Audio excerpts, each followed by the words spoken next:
Right, Shalom, with the Hebrew Israelites coming back with another video. But before we start off, we want to give all praises and the highest honor to the Most High, Yahweh, Ba'ashem Yahushai, Ba'ashem Okakadash. We want to give double honor to our elder apostles and teachers of Great Millstone. And peace and salutation to the sincere Akiyam across the world who are spreading this knowledge and truth and sincerity. God Shalom. So today we out here again on the highways, the byways, where a lot of people are gathering to prophesy against this wicked kingdom, okay? Because we are living in some times when a lot of prophecies are basically coming to pass, you know. And just like how a woman, when she's pregnant and she's about to give birth, you know, the pain starts getting more intense, closer to the point where she will deliver the baby. That's also the time we're living in right now, you know. We're getting close to the end, so things will get more intense, things will get more hectic, okay? So right now the things that are happening in your life, you know, might seem hard, but believe it or not, it's like a preparation for what is to come, you know. Sometimes you have to make some small tests on school that prepare you for the big exam, right? So when the big exam comes, you know, Jacob's trouble, the hour of temptation, when those period of time comes, you are the one that is basically going to be a bit more prepared than compared to the rest, you know. You have Yahweh Ba'ashem Yahushai. Okay? So, I got a precept. yeah.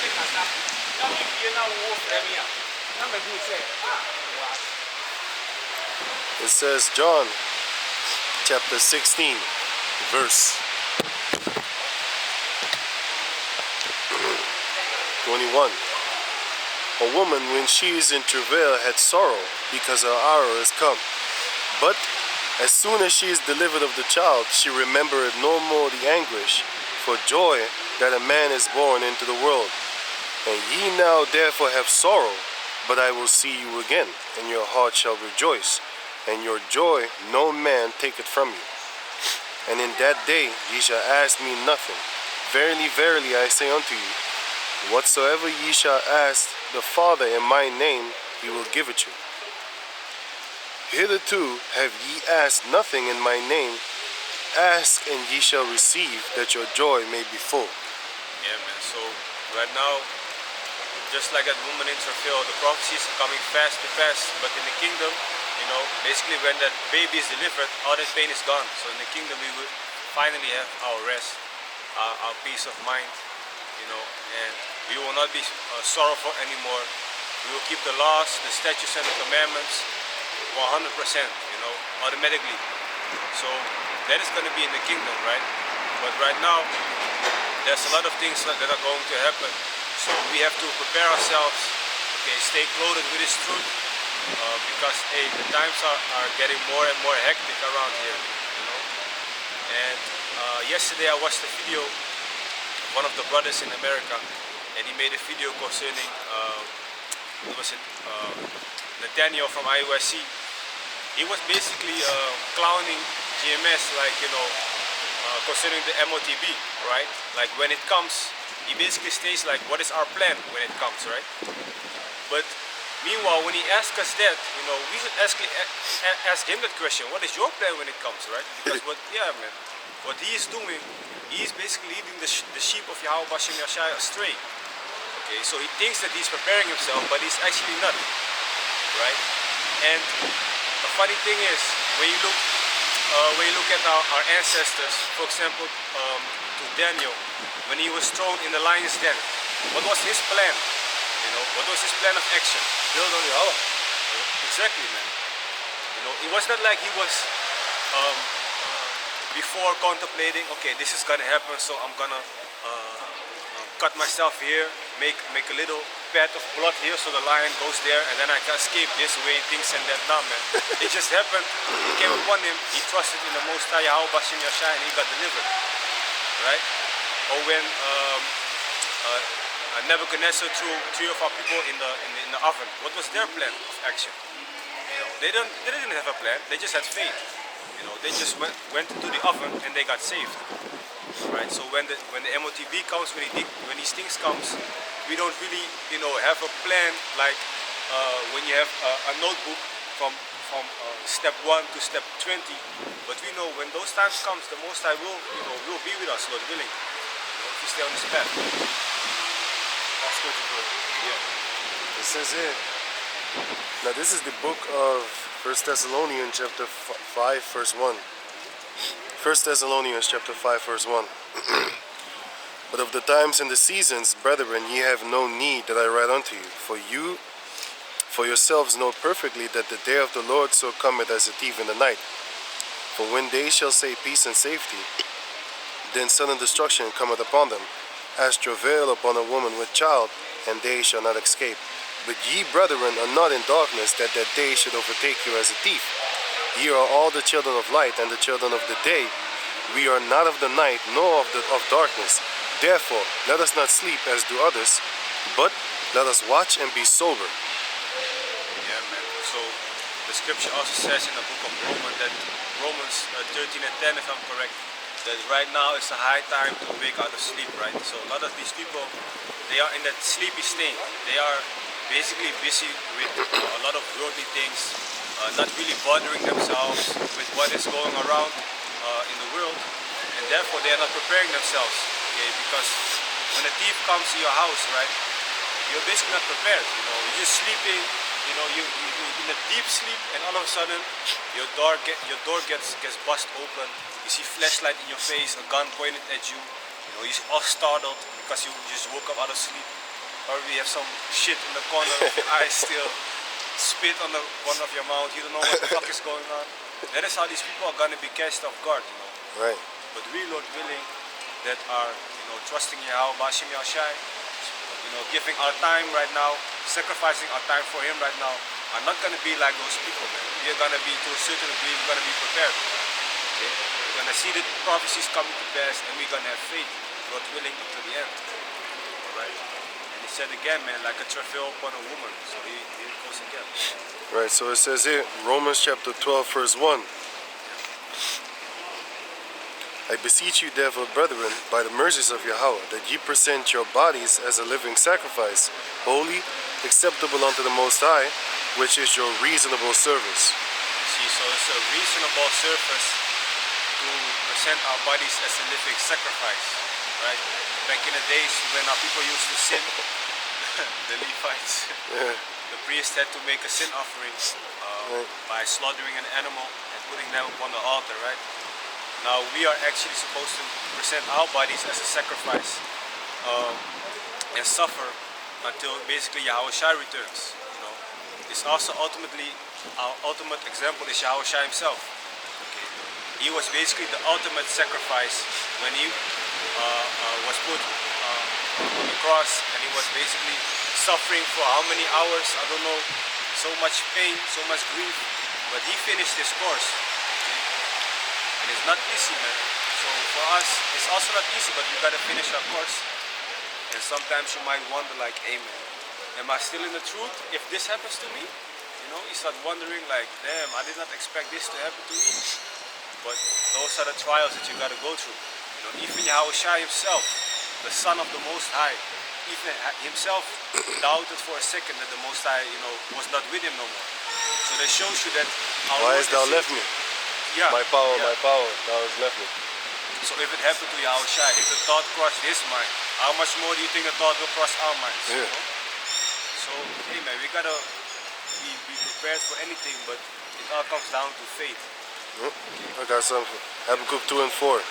Behold, his soul which is lifted up is not upright in him, but the just shall live by his faith. Okay, read it. So it says, behold, Habakkuk 2 and 4. Behold, his soul which is lifted up is not upright in him. That's talking about the wicked. But the just shall live by his faith. God, so the just will live by his faith, alright? You gotta have faith. Faith is, like the scripture says, the evidence of things hoped for, not seen, roughly paraphrasing it. We are not building upon something that we actually see with our own eyes. Okay? We don't see the Most High Yahweh with our own eyes right now. We don't see the angels. We don't see Yahweh Shai with our own eyes. You don't even see tomorrow. You cannot even see what tomorrow happens. So it's all based upon faith. Basically a leap of faith. You don't know. It's like flipping a coin and you either go left or to the right. You don't know what will happen, but you believe in the Most High, Yahweh, through His Son Yahushua, that He will lead you to the right direction. Okay. Romans chapter 8 verse 18. For I reckon that the sufferings of this present time are not worthy to be compared with the glory which shall be revealed in us.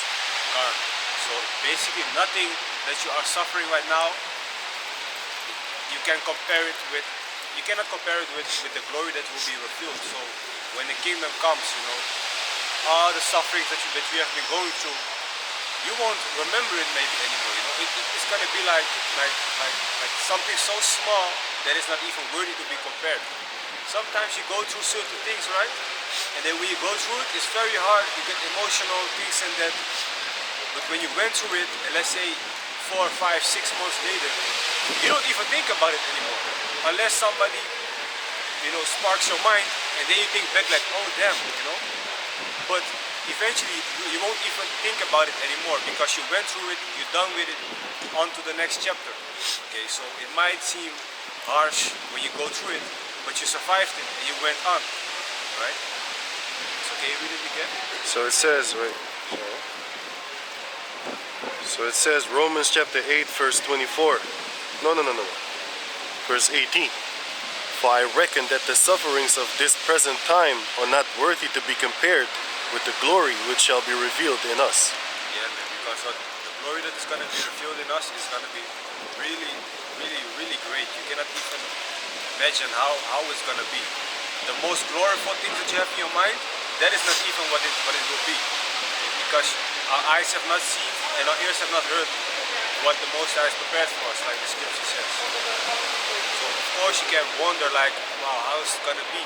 And still it won't be as glorious as it actually will be. Right?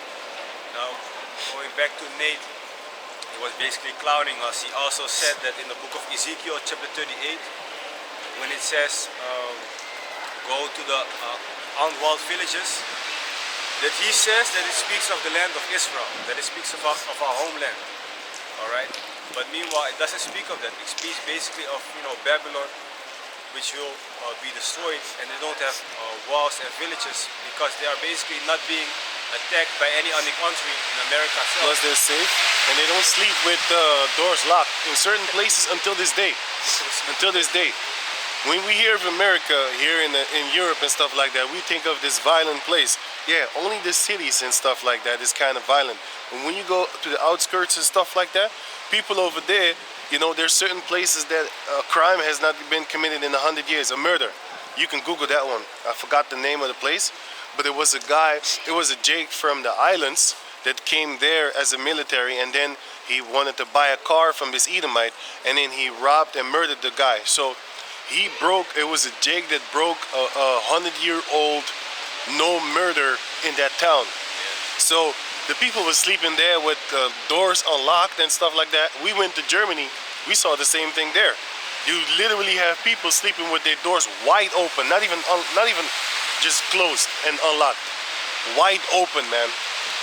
Wide open. I'm telling you, and this was in the summer.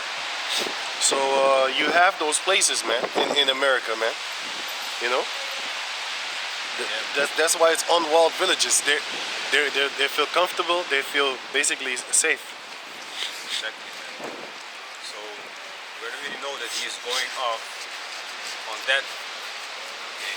And if you don't see it by now that the MO2B is coming, then something is wrong with you, man. Okay, the Most High might have not revealed it to you yet, or you're just ignoring it on purpose. But you see around you that the world is getting more digitalized, things are getting more expensive. Here in this country of the Netherlands, where things were so-called good and great a few years ago, are also crumbling right now. Okay, so this whole society been crumbling for 20, 30 plus years already. Okay, it's like when you have, for example, a cookie, and you shrink up bits by bits. It takes time, but eventually the whole cookie is basically crumbled and put apart. So this society is crumbling. Don't be fooled. Might seem like nothing is really happening right now, but for example, what will they do in the Netherlands? The 8th of December, they will put a law that you can drive a maximum of 30 kilometers per hour in the city. And actually, what they also did in Germany, instead of 30, they do 20. So from 50 kilometers per hour, you drive 20 kilometers per hour. You know how slow that is? That's almost the same speed as a bike, as a bicycle. Yeah, man. So what I think that they will eventually do, because Klaus Schwab spoke about the three-state city, you know that? Yeah, the 5-minute cities, 15-minute cities. Yeah, and he spoke about the three-state city. There's like 3-state. yeah, like you have Amsterdam, you have Brussels, and you have some place in Germany. Yeah. But those three combined will be a big, basically a big city. The three-state city is called the Schwab city. So for the world, the new world order, the Great Reset, that will basically be the some type of capital. Let me Google it for you. Three-state city, Schwab. Three-state city. Three-state city. It's, something like that is already in effect in Shanghai. But basically, that whole city is then basically a part that is being controlled with crazy technology and things like that. You cannot even go to the store normally without somebody questioning like what you're gonna buy, what you're gonna do here. Or you wanna take the car, you cannot go with the car. You gotta take the metro, which the metro only goes from distance A to distance B. You know, it's all really, really controlled in that time. So that is what we're heading. You found something about it? Would you say tri-state or Yeah, so three-state? three. T-R-I?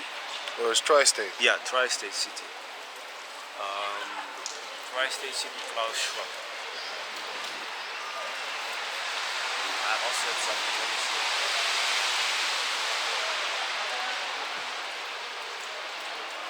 Let me see, tri-state.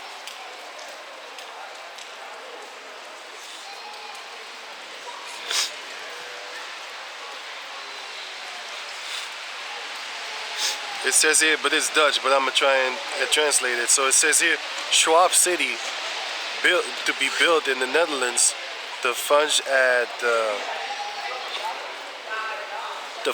as the Great Reset agenda. Yes. Yes. So that's beautiful, man. The people in Holland, they think that nothing will happen here. You know, really the people, the Dutch people are really the ones that be like, talking like this, nothing's gonna happen here. This will be the main place where shit will go down, man. In the three states.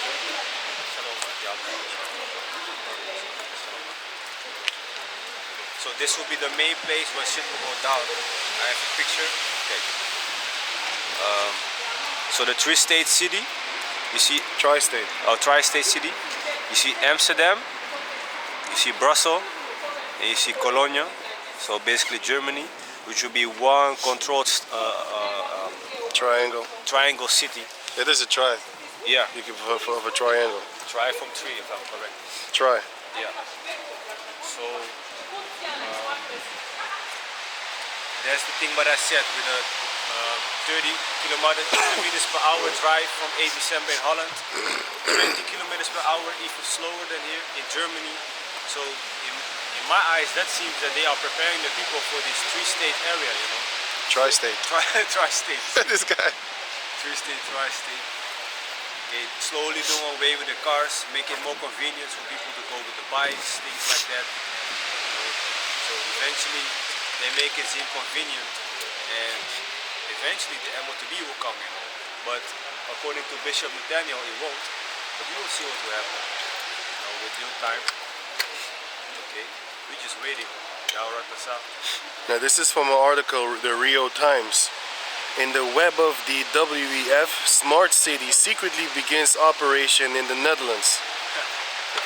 It says here, Rio de Janeiro, Brazil, Apeldoorn, a city with 165,000 inhabitants in the province of Gelderland. In the center of the country has been transformed into the Netherlands' first smart city. New speech of surveillance city by the WEF. Without consulting residents, an unknown Austrian company, Radiolet, has built a 5G network in the city based on a secret agreement with Municipality. What's something like that? What? Municipality. Municipality. Okay, whatever. The receive no revenue for the project, and the responsibility lies with radio LED.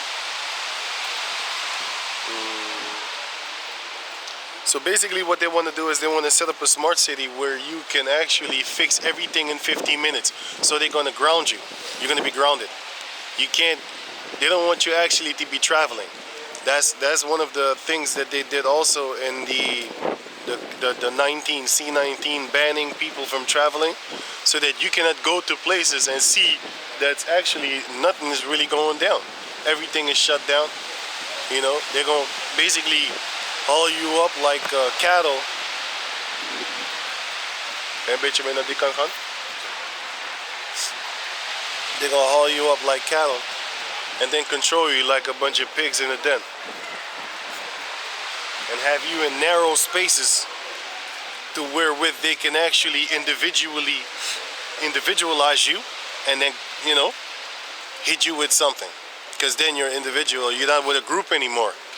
They're gonna also make it illegal for you to actually protest, because if you come out here and do a protest, right, they're gonna put you in jail because the protest is not legal. But what is the point of doing a legal protest? That's not what a protest is supposed to be. You're supposed to go out there unannounced. You can't just go file a notion like, listen, this day and that day I'm gonna have, you know. Then they could have all cops set up, everything regulated. They'll tell you like, okay, you need to walk here or you need to walk there. You can't walk there because, you know, we're gonna have, you know, we're gonna have this or that. You're supposed to be doing it without them knowing, but they want everything to be controlled. But yeah, go on. That's so, yeah. Should I type in what is a smart city?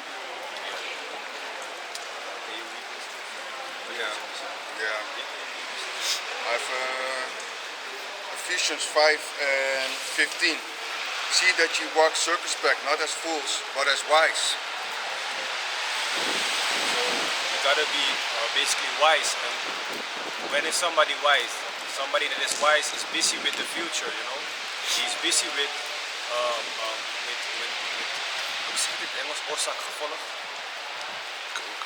Cause like repercussions and stuff like that. Yeah. So he's cautious with the way that he conducts himself, with the way that he maneuvers, because soon a lot of things will happen. So you got to be wise not to go to the left, to the right, but stay on the path of salvation. Right. This is Ephesians 5 and 15. See, let me start at 14. Wherefore he said, awake, thou that sleepest, and arise from the dead, and Christ shall give thee light.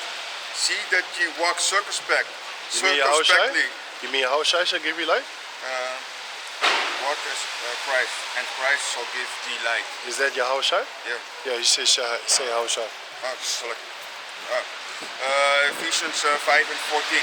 Wherefore he said, awake, thou that sleepest, and arise from the dead, and Yahushua shall give thee light. See that ye walk circumspectly, not as fools, but as wise.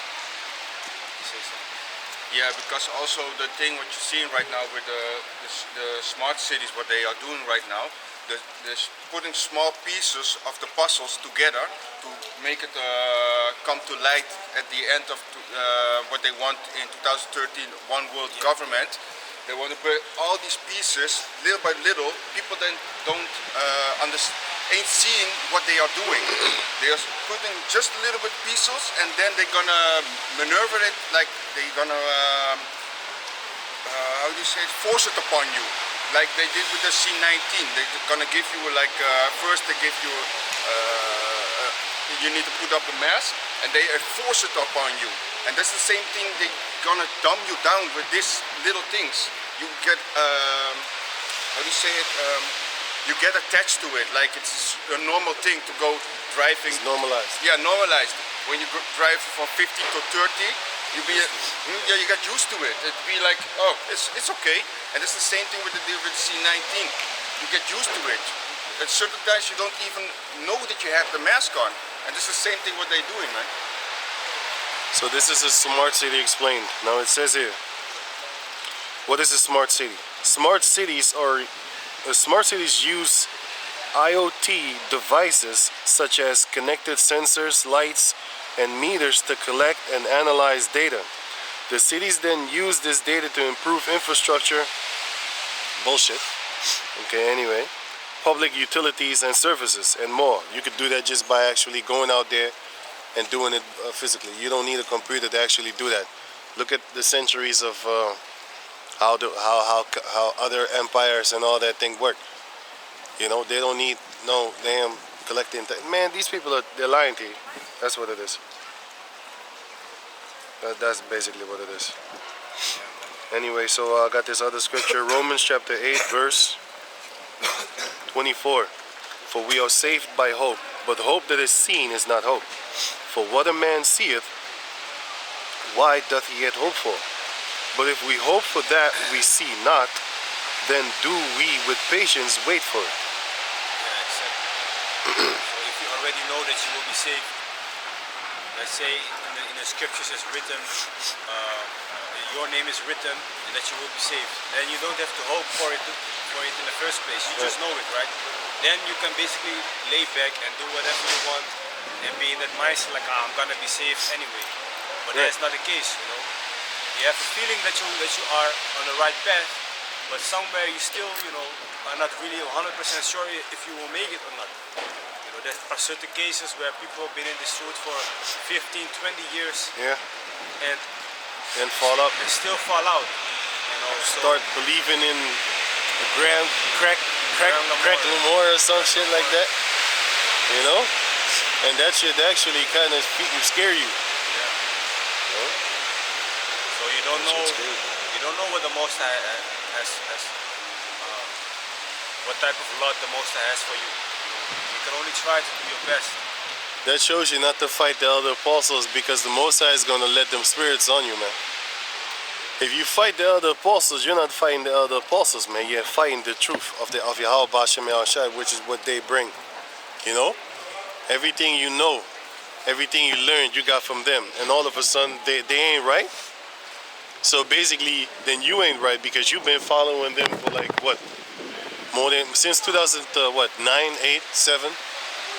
And now all of a sudden in 2022, if I'm correct, 2022 or 2023, I think beginning of this year, then they started to fight again. I think it's 2022, something like that, or 2021, something like that. Then, so basically after like almost freaking, 14, 15 years and stuff like that, now all of a sudden you found out that they're wrong. That shows that you've been stupefied for all those years then. No, man. You found out that you are actually, no, we found out that you are wrong. That's what it is. But anyway, Romans 8 and 25. But if we hope for that if we hope for that we see not, then do we wait patient, then do we with patience wait for it. Likewise, the Spirit also helpeth us, Likewise, the Spirit also helpeth our infirmities, for we know not what we should pray for as we ought, but the Spirit itself maketh intercession for us with groanings which cannot be uttered. And he that searcheth the heart knoweth what the mind of the Spirit. And he that searcheth the hearts knoweth what is the mind of the Spirit, because he maketh intercession for the saints according to the will of Yahweh. And we know that all things work together for good to them that love Yahweh, to them who are called according to his purpose. For whom he did foreknow, let me read it again, 29.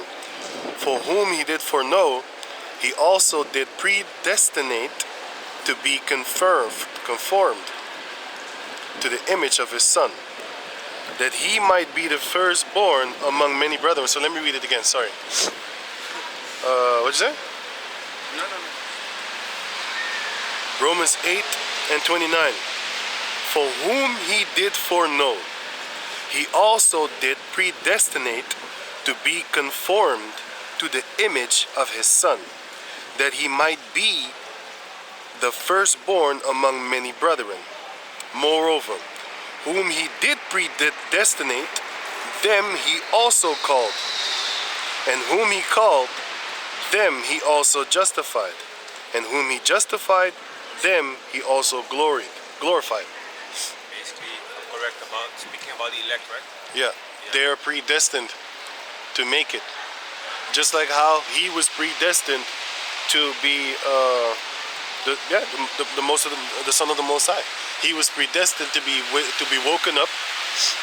You know, even Peter was like, "No, you ain't gonna die." He said, "Get thee back, Satan, because I have to die." So he was predestined.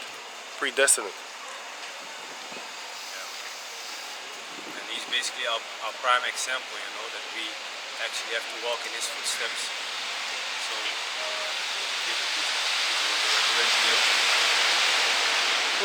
because he was bringing out all these different points of things that are happening around us, you know, certain prophecies coming to pass. Basically, the prophecies are already in effect, you know, but they're building towards the climax of the prophecy, so to speak.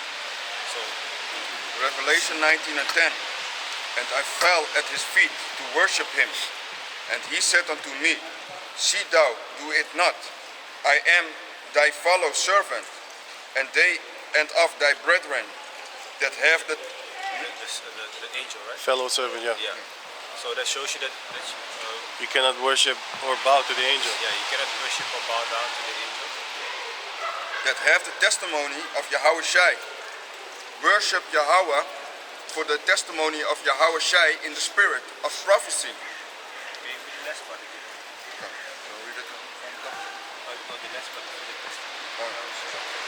And of thy brethren that have the testimony of Yahweh Shai.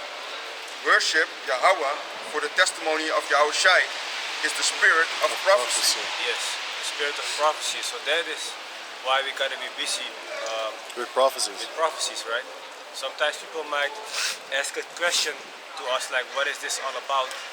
And you cannot really give a small summary, but sometimes you want to explain certain things, and then it drifts to a whole other conversation concerning certain things that these wicked people are doing, and certain prophecies that are happening, and they start wondering like, yeah, but I want to know about the scriptures, I want to know this and that, I want to know, you know, this thing, that thing. But actually the scripture says that if you are busy with prophecy, that is when the spirit from Yahushua is with you. You know, so if people are not busy with prophecy, that should already, you know, tell you something. Right? This is Jeremiah 28 and 9. The prophet which prophesied of peace, when the word of the prophet shall come to pass, then shall the prophet be known that the Lord had truly sent him. Yeah, because what we are doing is prophesying the word of Yahweh Basham Yashai and bringing everything to light. But people don't understand. We are just explaining them how it works, how the Most High had set it in our heart, how to bring the word to the people so they get an understanding.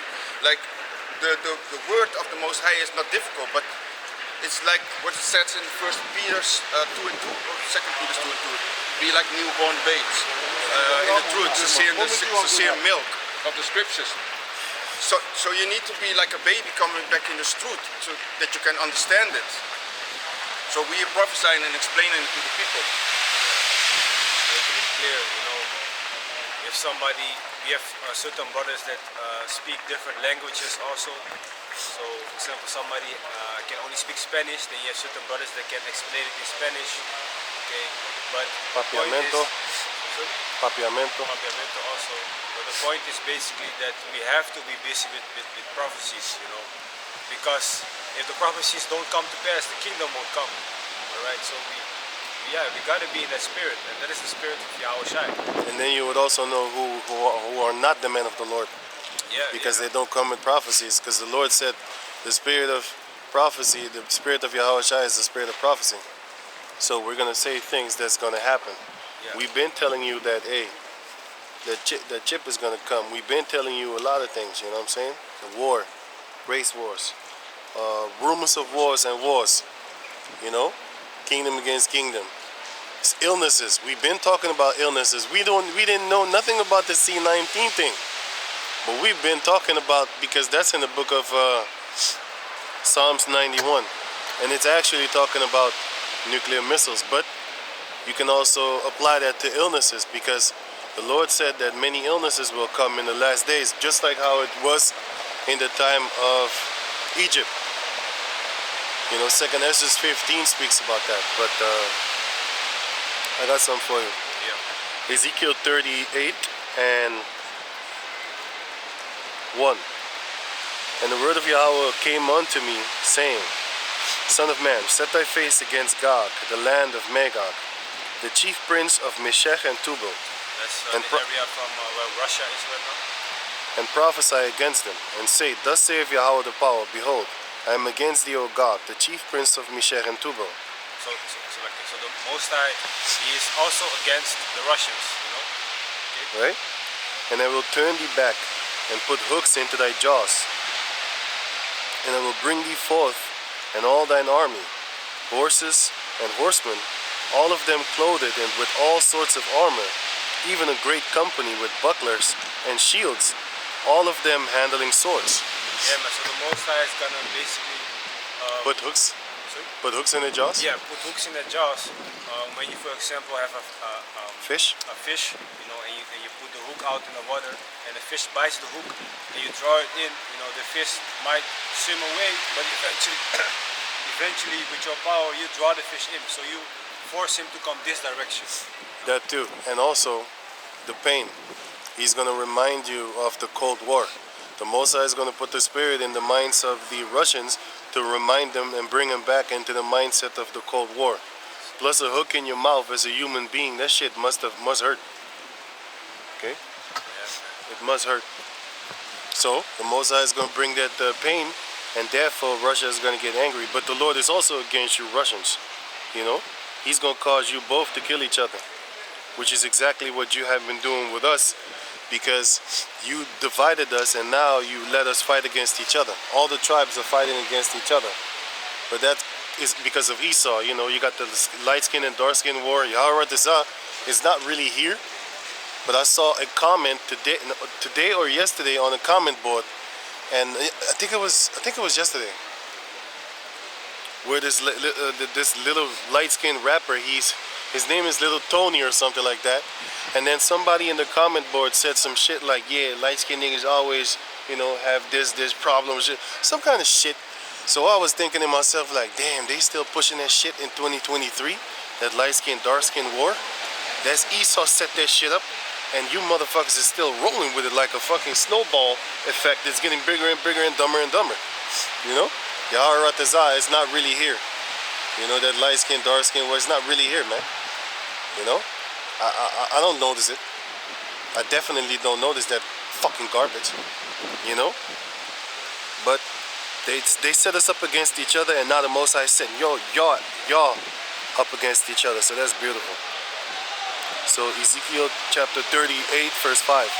Persia, Ethiopia, and Libya with them. All of, oh yeah, you was explaining about the, oh yeah, it was you done? The hooks in the jaw? Yeah, the hooks in the jaws. Basically, the Most High is reminding them of their pain and steering the Russians in their direction to basically come and fight against America. Against Babylon the Great. It's a fucking kill you like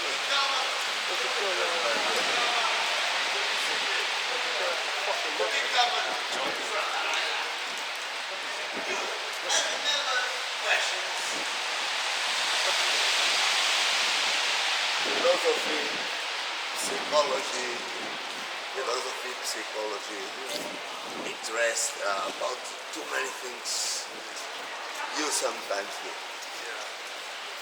In name of, what's the name is of the peaceful religion you know about it? You Orthodox, what you are? I'm what?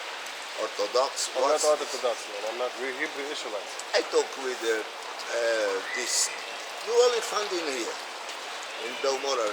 No, we also in Rotterdam. Well, okay, but you have outside England, the- America. Yeah, you do. Yeah. But I don't have so much information about. You can just You Google. don't have flies. You don't have no something what I can share. Yeah, you can find us on YouTube. We have flyers, but And I not go to YouTube because YouTube for me is you know it's not it's not the listen you. I'm no young boy, but I don't have YouTube when I used to be young. You understand? I know this world without GPS. You understand? And treat the humans the way humans have to be treated. You look my space, you look my comfortable. The way I look at you. I have glasses, but I don't look you in glasses. I look you like that. People think, what, wearing the glasses, what the look is. What you looking for? Why you use camera all the time? because we want to I'm take. photographer. My hobby. I born in Africa, huh? Yeah. Yeah, I'm no I know. slave. You said that before. Yeah. Hey, we talked before. Yeah. Because I look the way you look at me, you will see before the show. Yeah. Positive, man. Hey, man, I explore. Give me fly to be, I know what. We can work together, man. Yeah, man. You can check us on YouTube. Hey, you very intelligent guys. I like to come and talk. Yeah. But today, Because it's cold out here. That's why. not because I got to change. I have my groups up. Bum, bum, bum. That's cool, man. Have a nice day. Listen, I'm nice with the weather. Yeah. That's good. That's You good. think I'm shaking? Yeah. I'm not fucking shaking. That's good. Hey, That's good. this guy. You young guys? Yeah, man. They have little straight eyes. Yeah, man. It's cool. Have a nice day, man. So go on. Alsjeblieft. Nee, Kan je als je mannen, Ezekiel je lezen? mannen was een beetje. So it's Ezekiel chapter 38,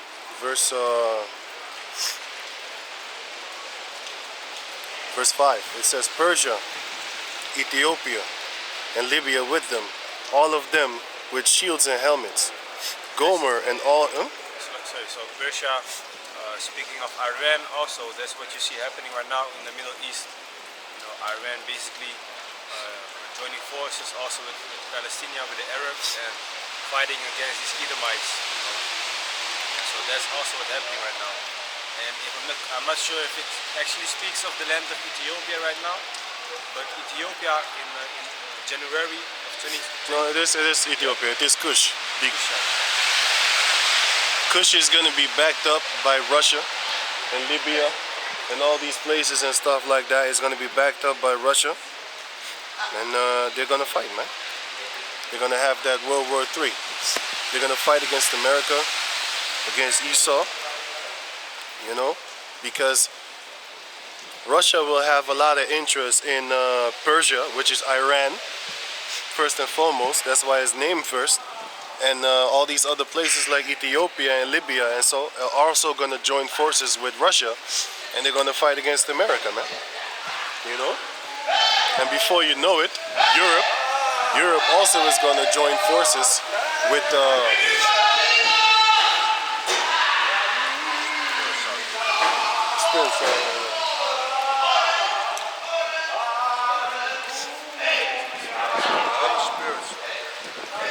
spirits. What you call it? You got Russia, and it's going to actually back up Libya and Ethiopia and Persia. Oh yeah, that's what I was saying. How you call the thing? Europe. Europe also is going to back it up. You know what I'm saying? Europe is also gonna. Europe is also going to back up fight with Russia against America. Everyone is going to shoot nuclear missiles upon America, man.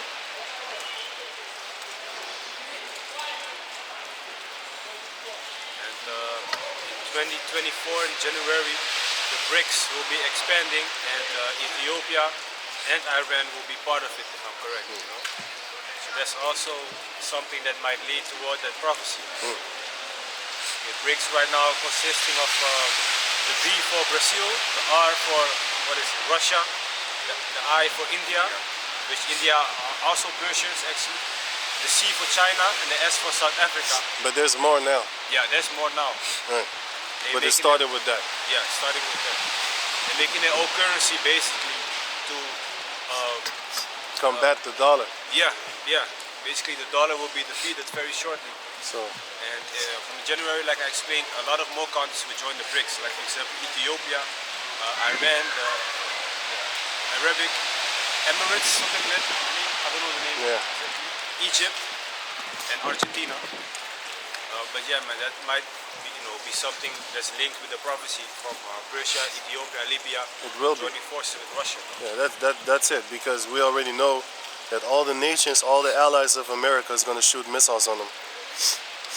That's in, let me see, where is that again? Obadiah, the book of Obadiah. All that are confederate with thee have brought thee even to the border.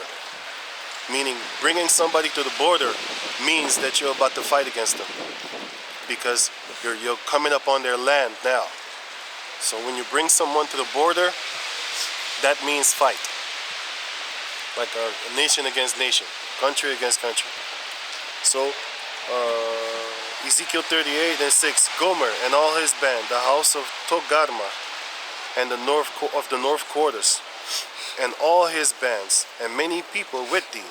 Be thou prepared and prepare for thyself, thou and all thy company that are assembled unto thee, and be thou a guard unto them.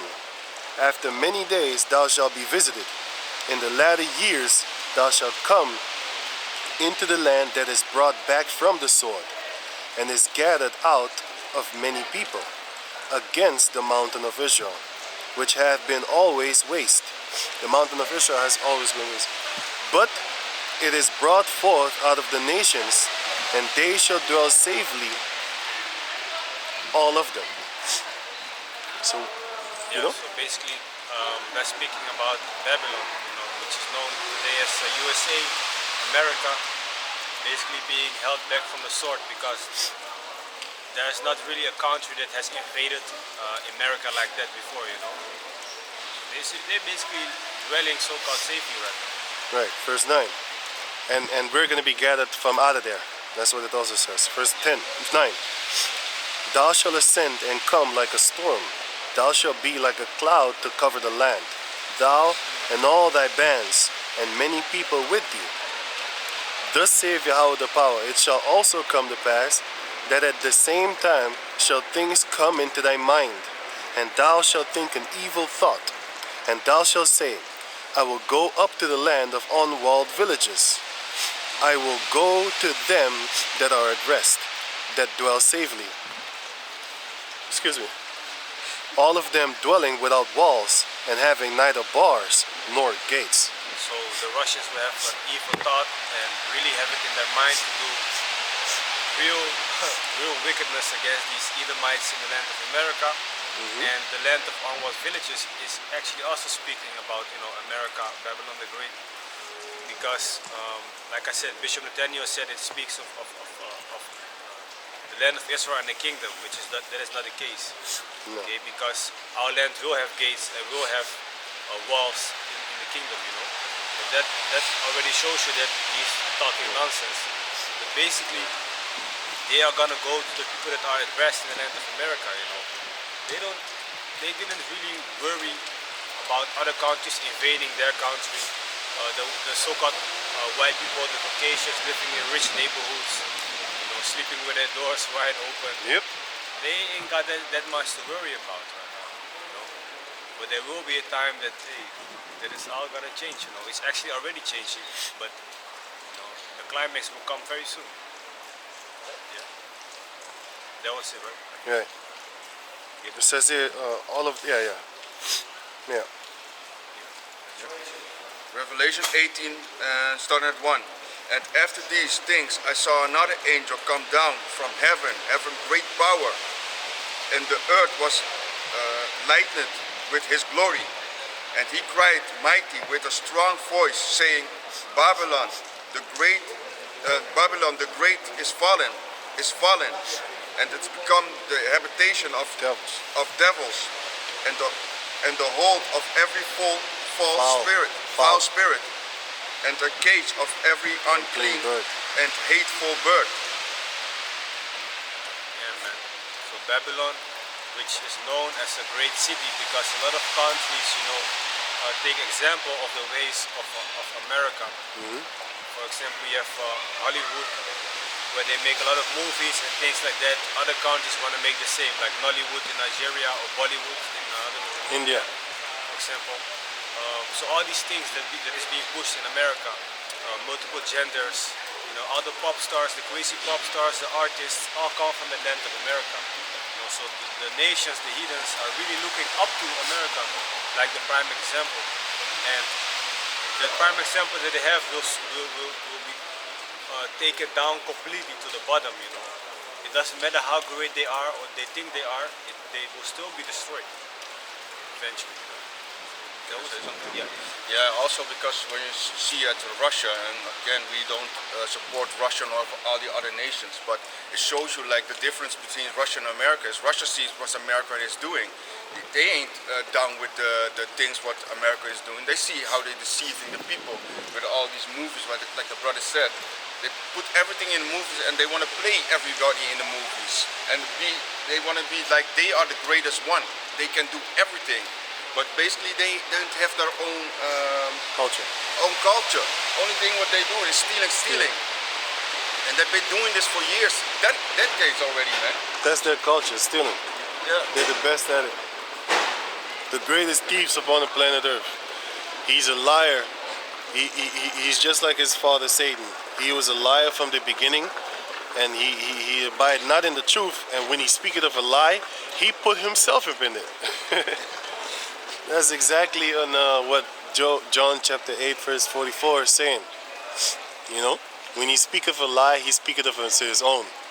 He puts himself up in that lie, man. Right? So what do you want more? Actually, in Isaiah 60 and 11, concerning the gates. I was actually thinking about that. Yeah. Yeah. Funny. And there was another one in Revelation that Jerusalem will have walls. Not sure where it is. I think it's Revelation 20:21.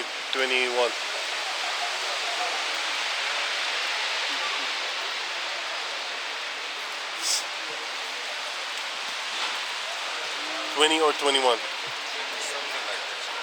or maybe it's 22.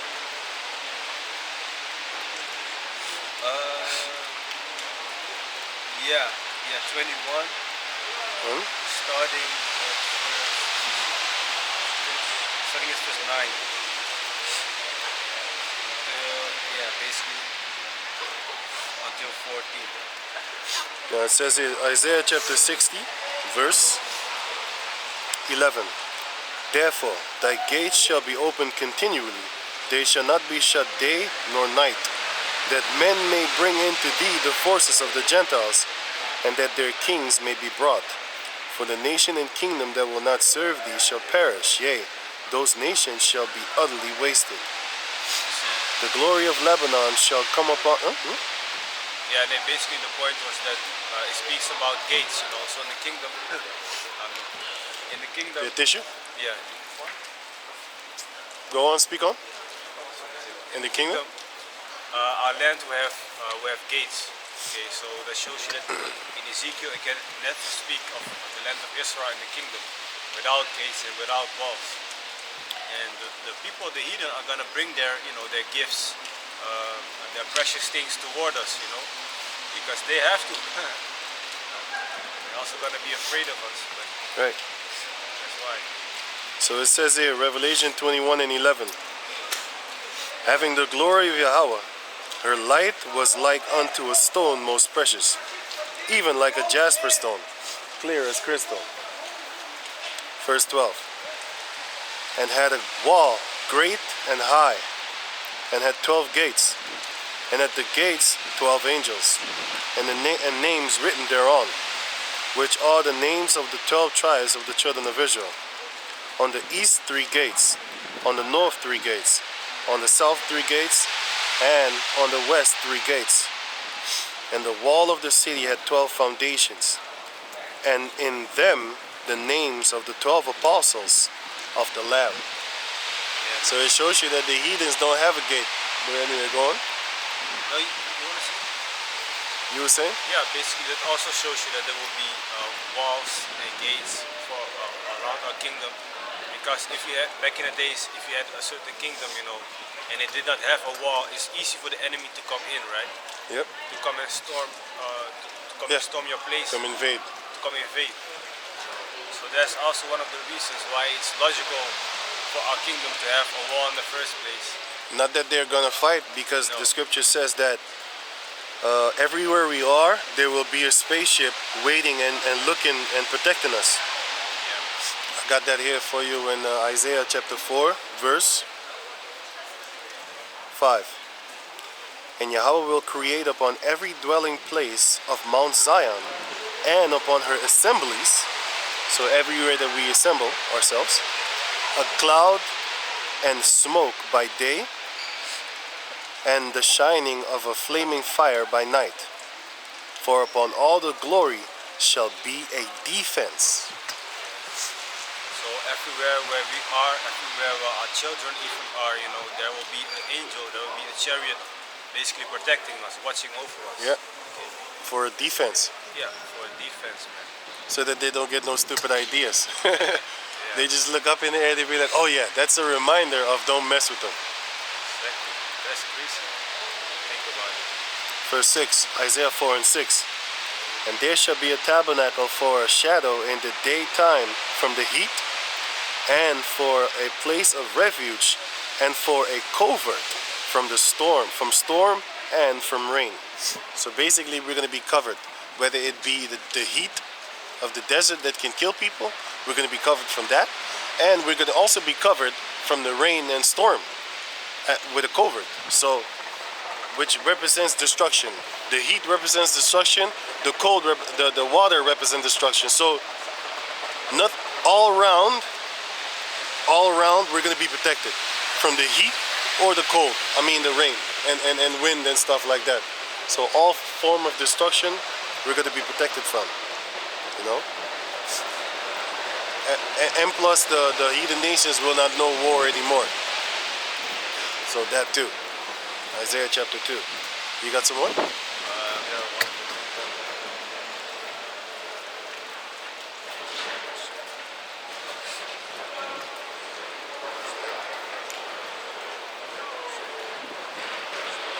man, because World War III that comes will be the war to end all wars.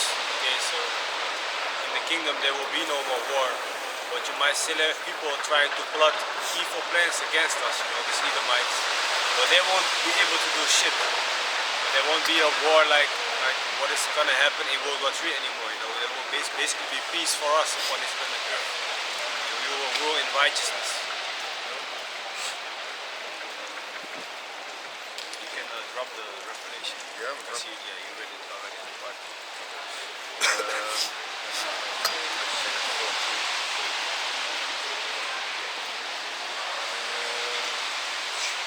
This is Isaiah 14 and 1.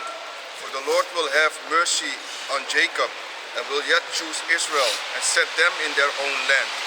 And the strangers shall be joined with them, and they shall cleave to the house of Jacob. And the people shall take them and bring them to their place. And the house of Israel shall possess them in the land of the Lord for servants and handmaids. And they shall take them captives, who captives they were, and they shall rule over their oppressors.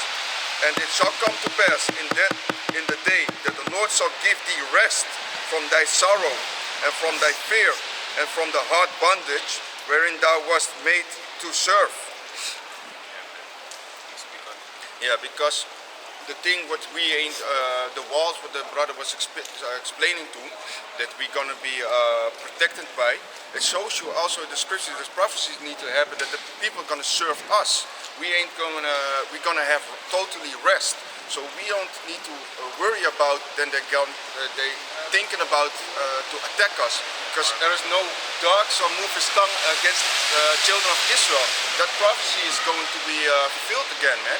That word is coming out. If the only thing, if they think something bad about us, it's you're already doomed, man. So he shows you like in the time we're gonna be protected, man. And like the scripture already said, like the chariot's gonna be above us, man. There's nothing they can do against us, man. Isaiah chapter 19, verse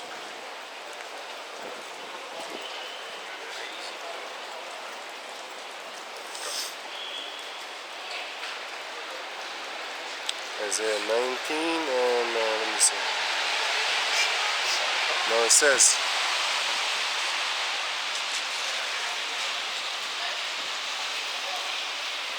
Isaiah 19 and 17. I start at 16. In that day shall Egypt be like unto women. It shall be afraid and fear because of the shaking of the hand of the Lord of hosts, which he shaketh over it. And the land of Judah shall be a terror unto Egypt. Everyone that maketh mention thereof shall be afraid in himself, because of the counsel of the Lord of hosts, which he had determined against it.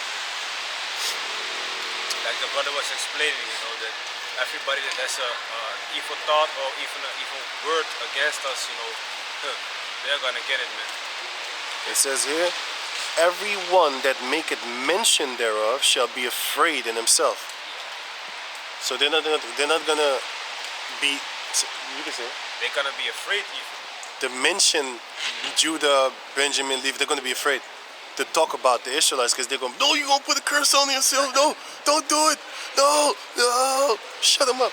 Just like in the movie The Mist, they wanted to shut that woman up because she was actually terrifying them by saying the God of the Israelites is a bloodthirsty God. You saw that movie? Or Yeah, the scene with the crazy woman in the, they call it the crazy woman. She wasn't crazy.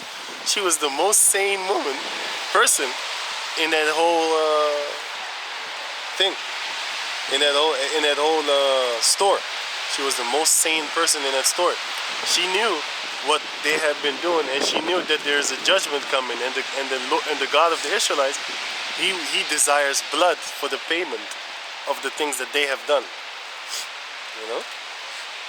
Esau already has it to a certain degree, that type of fear in the people. Where, for example, a lot of police or how do you say that, militias are gathered together with weapons and things like that. If you stand there, you're not gonna open your mouth and be like, fuck the police, this, fuck you. Yeah, with the police, they do tough guy shit. Yeah. But with like the how you call them? More like military. Yeah, the military police, they don't do that shit. Soldier type. They don't do that. Those are the ones that always protect the queen and the nobles and stuff like that. They have blue on. Yeah. And they got machine guns with them too. With the beret. Yeah, with the beret on their head. And they got machine guns with them, man, in plain sight. You're not gonna go to them and fuck the police. Fuck the police, come straight from the underground. And yo, do back some brown. You ain't gonna do that over there. The first thing that they do is start, hey. But you also see it when you go to the airport. I see them there. Man. The machine gun. Yeah, when I was little, I saw that gun, man. I saw the serious faces. I was like, yo, it's terrifying if you see that gun and you're little, man. Because the gun is even bigger than me when I was a child, man. And you see them standing there. And you're like, yo, if something happened, they will pop you, man. That's the thought that you get in your mind. They're like the ones that, don't hesitate. They don't negotiate. They just, shoot to kill if you are a threat to them. So you're not gonna say something stupid about them in that case, because you are being watched, right? So how much more in the kingdom, when we are gonna have that ultimate power through Yahweh Bashim Yosha, You cannot even think something wicked without being afraid. You're just gonna get a smack in the back of your head. Angels Disconnect. looking at you. Yeah, what'd you say? Oh, the angels looking at you. Yeah. Reading your thoughts. We're gonna be able to do that too. Just like Yahushua was reading your thoughts, we're gonna be able to do that too. Because Yahushua said, the things that I do, thou shalt do also, and greater things than these shalt thou do. Which are not, because it says in the book of John, if all the miracles of Yahushua was to be written in the book, the world could not contain it. Let me get that. That's a lot of books. There's a lot of miracles he did. That's it. Yeah, a lot of miracles. the scripture for you. Matthew 18:6. But whoso offend one of these little ones, which believe in me, it were better for him that a millstone were hanged about his neck, and that he were drowned in the depth of the sea. Yeah, man. They're the ones speaking basically about the ones, that follow Yahweh Bashim Yashai, for example, the prophets, and seen as little ones because we gotta be like newborn babes, right? So when you already have something in your mind against the prophets, it's already a better choice for you to basically grab a rope, grab a chain, put a heavy stone upon it, hang it around your neck and throw yourself in the ocean. Basically, commit suicide. That's first. Commit suicide, because the judgment that will come for you is going to be very, very terrible. I was watching a series, a Jake was being attacked by zombies, and the zombie literally bit his lip away, ripped his flesh away, started eating him alive and shit like that. I was like, hey man, when the judgment times come, certain animals might grab you and 100% they will. do horrible things with you while you being alive, Can I say something? Yeah. Because you see already the things happening, what you said with the animal in Italy, right? They saw a lion walking in the street. It shows you already that the animals are out of the zoo or something. They open up the gates or something, but the animals are coming out. And we have in Germany, you have a lot of wolves coming out, and they see more wolves also in the Holland. So it's starting to get worse and worse, man. So you gotta understand, when they are searching for food, and the time comes that you don't have the protection, we have the protection of Yahweh Basham Yahushai.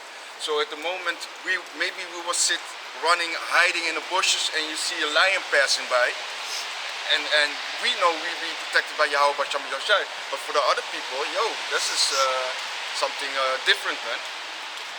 I got a precept. So it says, John 21:25.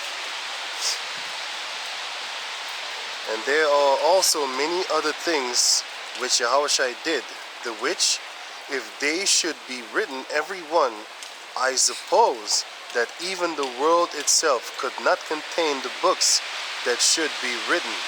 Amen. A lot of miracles. He did a lot of miracles, but the scriptures didn't mention all of them because it would be too much.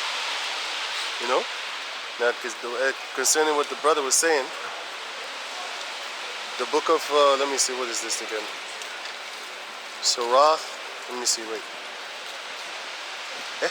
What book is this? Sirach 39 and 27. Sirach 39 and 27. Now it says here, all these things are for good to the godly, so to the sinner they are turned evil. There are spirits, verse 28, there are spirits, they be spirits that are created for vengeance, which in their fury lay on sore strokes. In the time of destruction they pour out their force, and appease the wrath of him that made them. God damn. It says here, fire and hail and famine and death, all these were created for vengeance. Teeth of wild beasts and scorpions, serpents, and the sword punishing the wicked to destruction.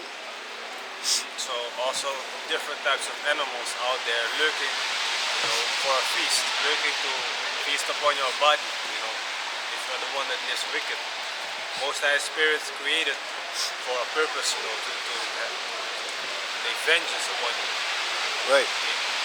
Teeth of wild beasts and scorpions, serpents, and the sword punishing the wicked to destruction. They shall rejoice in his commandment, and they shall be ready upon earth when need is. And when their time is come, they shall not transgress his word. That's crazy. They're ready for things to go down. They basically, it's like a dog. It's about time to go outside and to get his daily walk outside, and he's waiting for the door.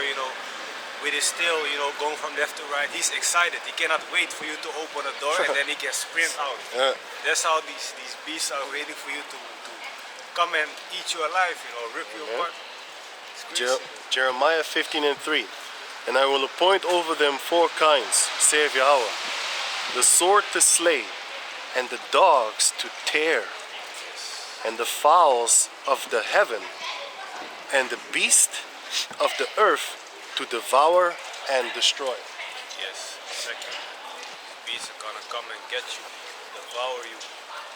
Wild dogs. You know. Sometimes when you look at a dog, in your mind you be like, hey man, I hope he don't make no weird maneuver around here, because you know sometimes they might be looking intimidating, and other times you know they seem calm.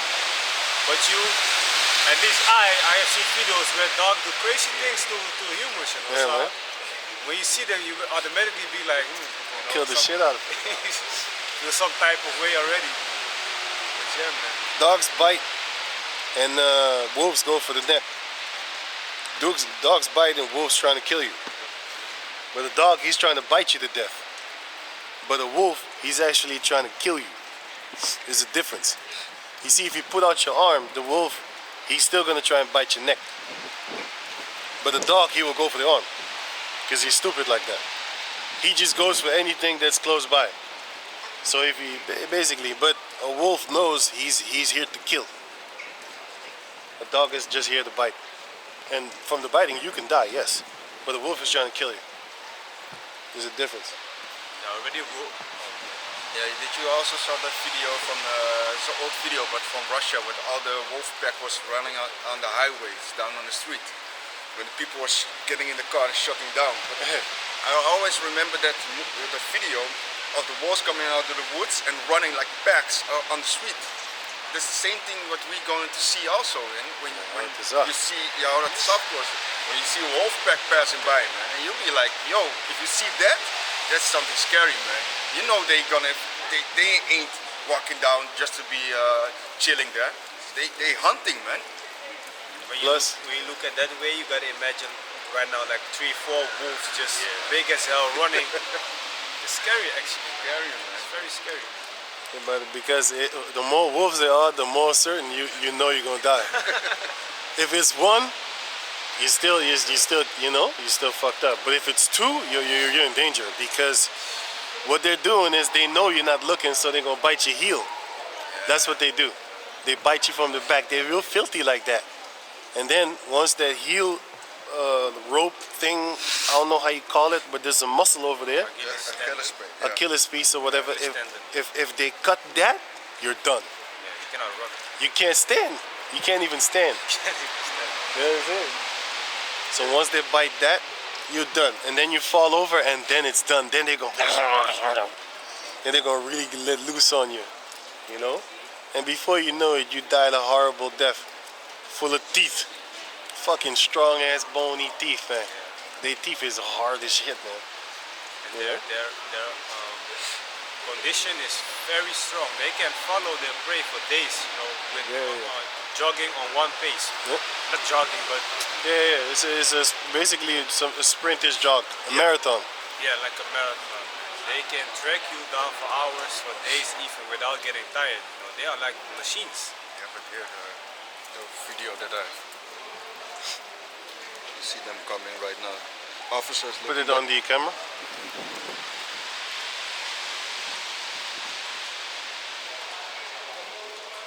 Oh yeah. Can't really see it, but can you go more? Can you? Oh shit! You see my face in there? Shit, my face you see. Oh man. closer. Yeah. So, can you repeat it again now? Okay. That's good. A little bit up. Here. Wait. Put your hand like this. Okay, repeat it. Wait, give me the video. Let me see some.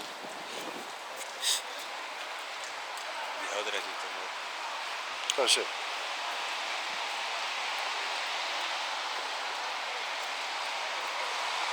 There's a car. Some kind of car like that.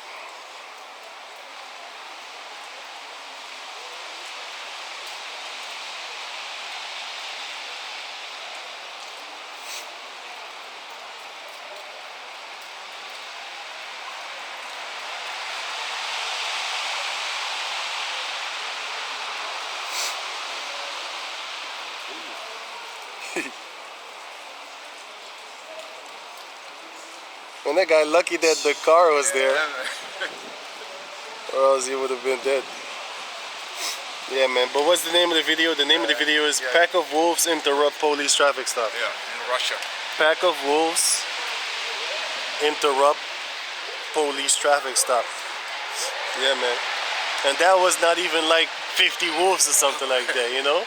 It was like maybe like a little bit more than 10. But that really shocked the shit out of him, you know? You can imagine if you saw like 50 lions running around here. I would not be standing here. You need to go in someplace. Because nowadays, Esau made the world so comfortable that, you know, you're not really scared of lions because, you know, they're not around. And second, even if they was to just be let loose, you could just run into a building. But back in the days, you didn't have that. You didn't have buildings just randomly, you know, with doors and glasses and shit like that. You know, secure glasses, thick glasses and stuff like that. You had huts, and he can still break into the hut, you know? You had huts like that, man. He can still jump to the window. Maybe climb a tree or something. You can't climb a tree because the bear is gonna snatch you up. Bear is actually more dangerous, man, than a lion. A bear you can climb a lion you can climb a tree if the tree, it depends on how the tree is built. He can't follow you. He's too heavy. But a bear, you're gonna have to find a house or a car. You're gonna have to find something, man. You know, to jump up in, or else you're not gonna make it. Let's see. Even like Daniel, right? When he was put in the Lion's den. Yeah. He was just talking about it before you came. So it shows you also like he was protected because he started praying to Yahweh Basham Yahushai, and the angels were standing there like, yo, you cannot touch him. And even the what was his name? Forgot his name. That put him there. The Habakkuk. Habakkuk. king. Oh, with Nebuchadnezzar? Nebuchadnezzar, yeah. He put him there in the cage, but when he Was it Nebuchadnezzar? No, it was not Nebuchadnezzar. No, it was not Nebuchadnezzar. Neko. His name. But go on. But he was when he went to sleep, he was even like scared from. I don't want nothing to happen to Daniel because he knew he was a man of the Lord, man. So he was like when he woke up in the morning, he was running to the lion den to open up the seal because the seal was stamped with his signature. Seal. Yeah, and he opened it up real quick, man. And when he saw Daniel there, he was like, "Yo, truly the power of Yahweh Basham Yahushai is upon you, man." And then he threw on the people that were lying upon Daniel. He threw them in the cave with the families, man. They be eaten up by the lions. It shows you like what lions were waiting to eat, man. They were starving to death, man. And then the king of that land threw them in, man. He was there long, right? 6 or 7 days. Something like that. That's correct. I cannot remember the name of it. 6. 6 and 22. Let me see.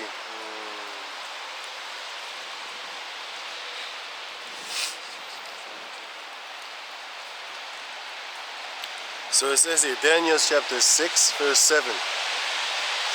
It says, 6. Wait, Daniel chapter 6, verse, let me see.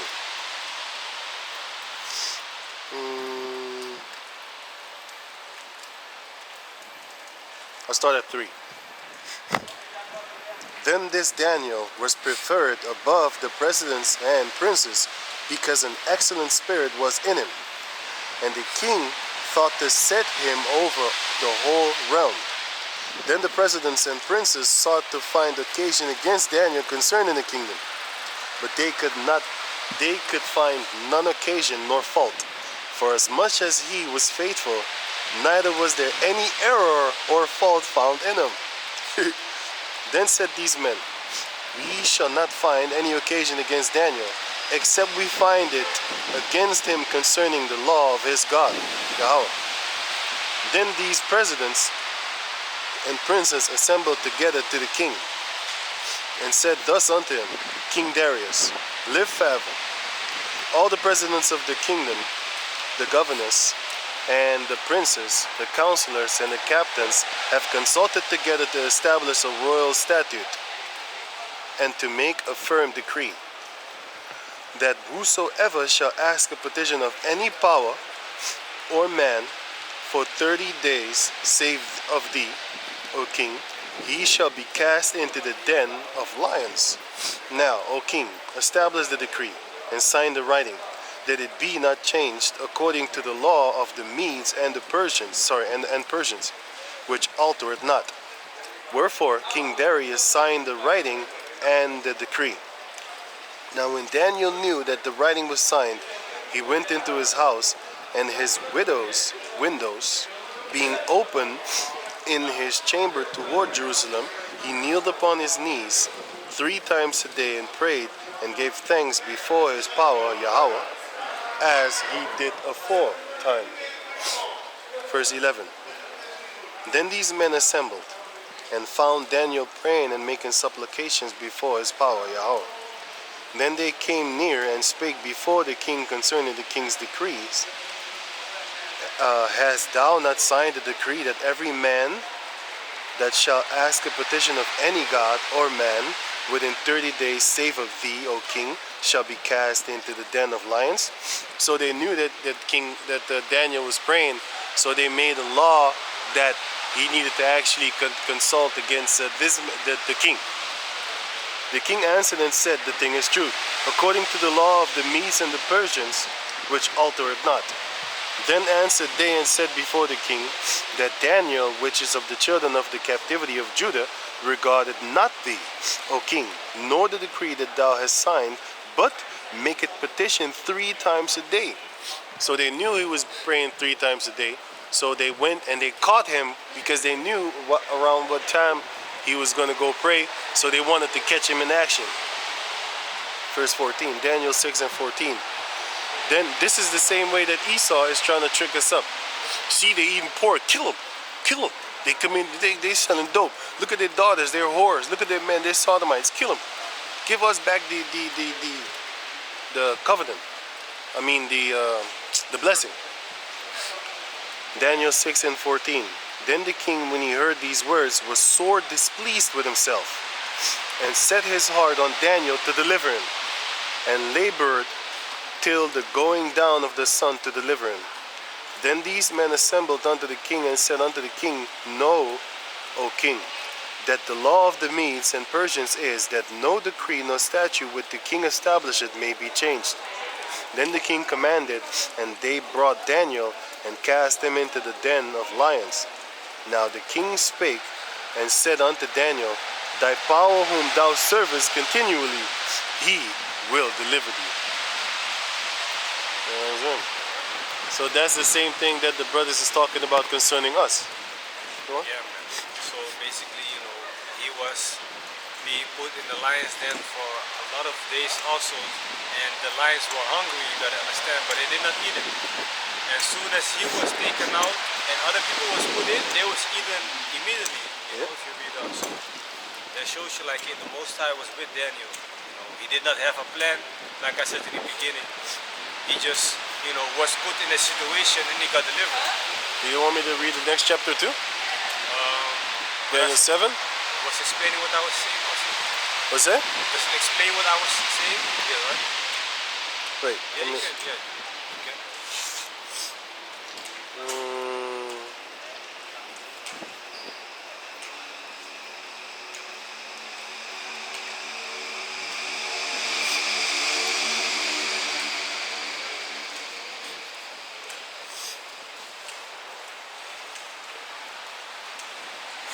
this is the book of Daniel, chapter 7, verse. No, wait. 7 is a breakdown of the Yeah, no. I beast. was like, wait a minute. Yeah, no. So where does it go into it? Otherwise it's Huh? otherwise it's good. What? Otherwise it's good. Daniel Maybe 6. another chapter or before. Oh, after. wait a minute. I think it goes further. Wait. Yeah, the same, the same chapter. Yeah. Goes to, I wasn't checking out real good in my head. Was fucked up. First, wait. She went down, opened up the sea. It goes further. The story. It's a good story. Right. Verse 17. Let me see.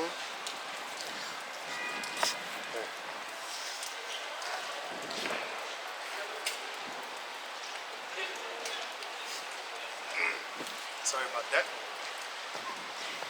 Daniel chapter 6, verse 17. And a stone was brought and laid upon the mouth of the den.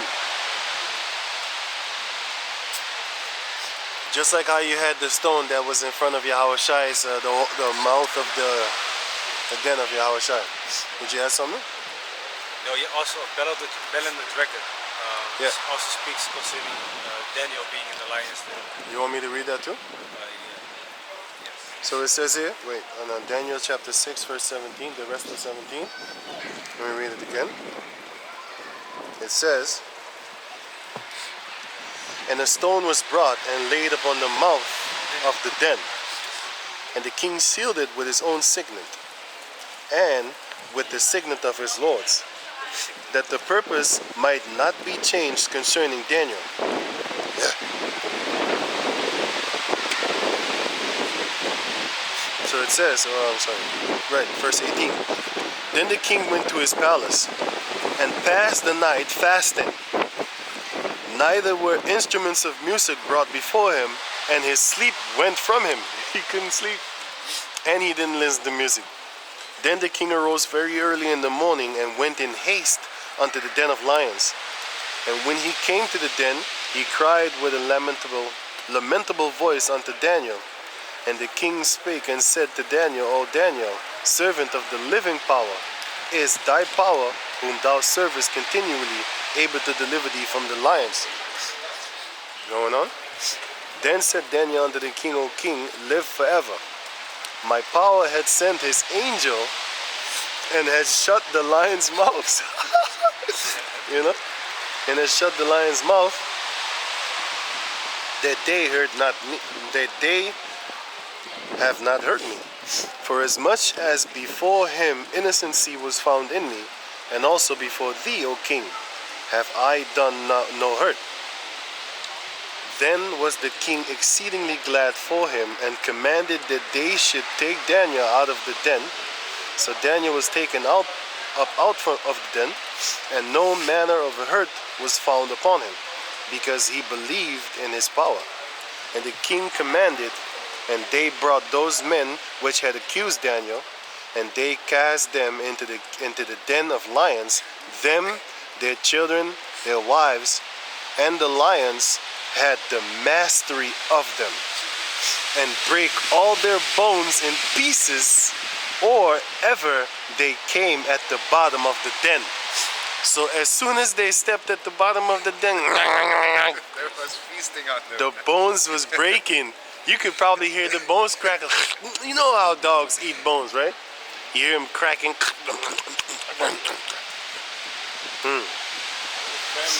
Then King Darius, verse 25. Then King Darius wrote unto all people, nations, and languages that dwell in all the earth, peace be multiplied unto you. I make a decree that in every dominion of my kingdom men tremble in fear before the power of Daniel. For he is the living power, Yahweh, and steadfast forever, and his kingdom that which shall not be destroyed, and his dominion shall be even unto the end. So this shows you also that all the heathen, this heathen, he knew of Yahweh. You know what I'm saying? And this is also, how you call that thing? a faith booster, because once that time comes of this destruction of this world, we should have faith in Yahweh Bashem Yahushai, just like how Daniel was saved and delivered and rescued, the same way that we're going to be saved, delivered, and rescued.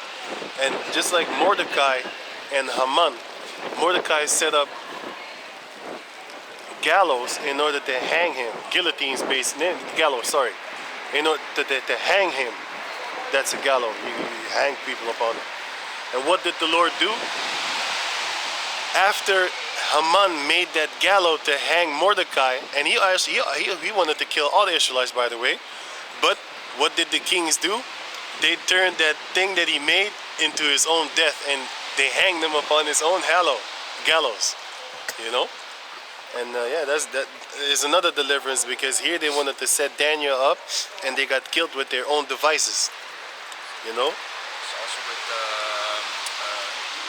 forget his name. That was thrown in the fire by with Nebuchadnezzar. Oh yeah, yeah. Nishak, Abednego, and Tubar. Yeah. Those Yeah. two. That they were thrown in the fire, like when they were standing there, and even Nebuchadnezzar put the fire a little harder, and they throw where the fire was getting more. You can read it. Grab Daniel 3. And I got a quick one here. Psalms chapter 9, verse 15. The heathen are sunk down in the pit that they made. In the net which they hid is their own foot taken. They got caught with their own shit. And Esau is going to get caught with his own shit. You know why? Because what Esau wants to do is this. He wants to enslave the nation of Jacob again with that chip. And I was reading the other day, I think it was Deuteronomy. Can I have the last hour? Half hour? Yeah, of course. I think I was reading Deuteronomy chapter 6. Yeah. I think I was reading Deuteronomy chapter 6. Can you get Deuteronomy 6, right? Yeah, 6 and...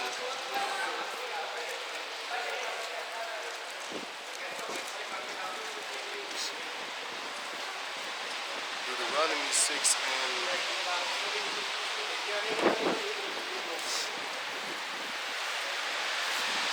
Let me see something. Can you get the Daniel? Yeah.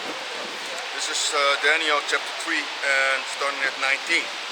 Then was Nebuchadnezzar full of fury, and the form of his visage was changed against Shadrach, Meshach, and Abednego. That's the story. But the story is that the ones that threw him in the thing died themselves too. Yeah, can you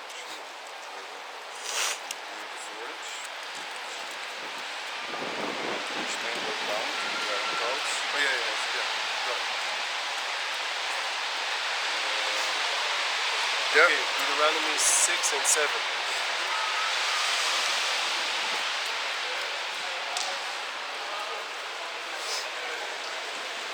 Can I read one small precept? What? Can I read one precept concerning Daniel in the lion's den? It says, Balaam the dragon 1, verse 31, who cast him into the lion's den where he was 6 days. So he was 6 days in the lion's 6 days in there, man. That's hella crazy. That's why we need to have all the books.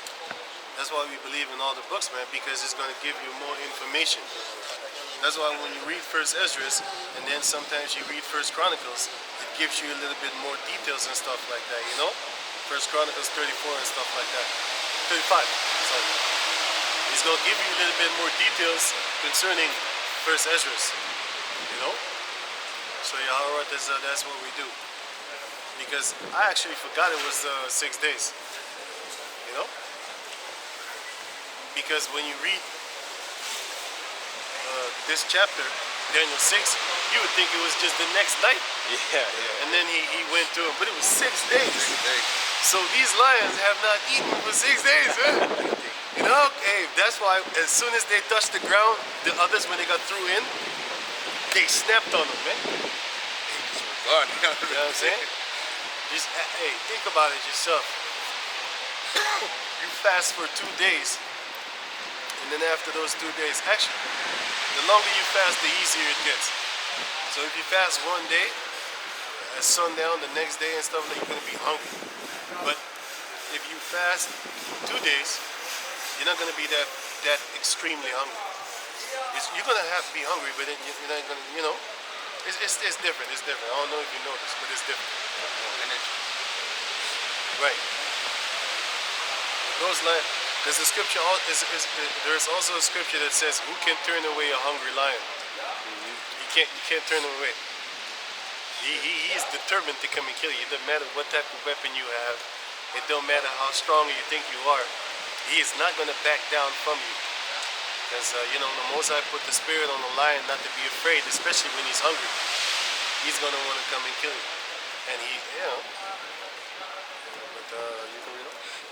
Yeah, starting from here. This is Daniel chapter 3 and starting 26. Then Nebuchadnezzar came near to the mouth of the burning furnace and spake and said, Shadrach and Meshach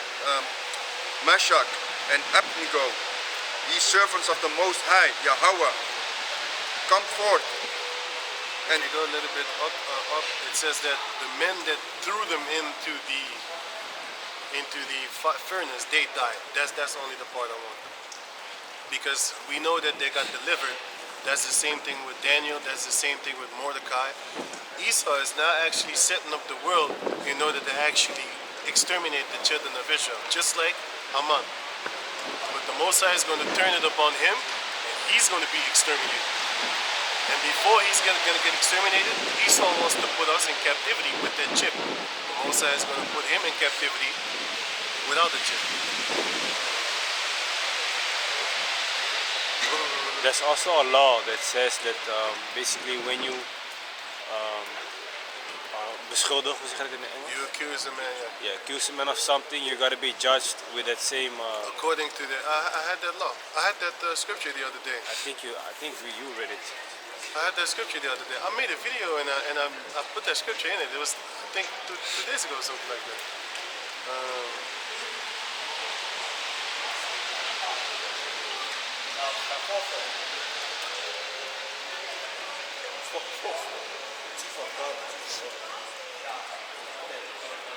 Basically, what goes around comes around. Right. Did you find it? Can you give me the Deuteronomy then? Oh yeah. This is Deuteronomy chapter 6. Which verse? 7. Verse 7. And thou shalt teach them diligently unto thy children. You start a little bit at one above. Yeah. Deuteronomy chapter 6, verse 4. Hear, O Israel, the Lord our power is one Lord, and thou shalt love the Lord thy power with all thine heart, and with all thy soul, and with all thy might. And these words which I command thee this day shall be in thine heart. Verse 7. And thou shalt teach them diligently unto thy children, and shalt take of them when thou sittest in thine house, and when thou walkest by the way. When thou walkest by the way, you need to think of the lost. When you sit in your house, you need to think of the lost. And when thou liest down, and when thou risest up. Oh, yeah. Think of the law when you're finna go to sleep. Think of the law when you wake up. Meditate therein. Go on.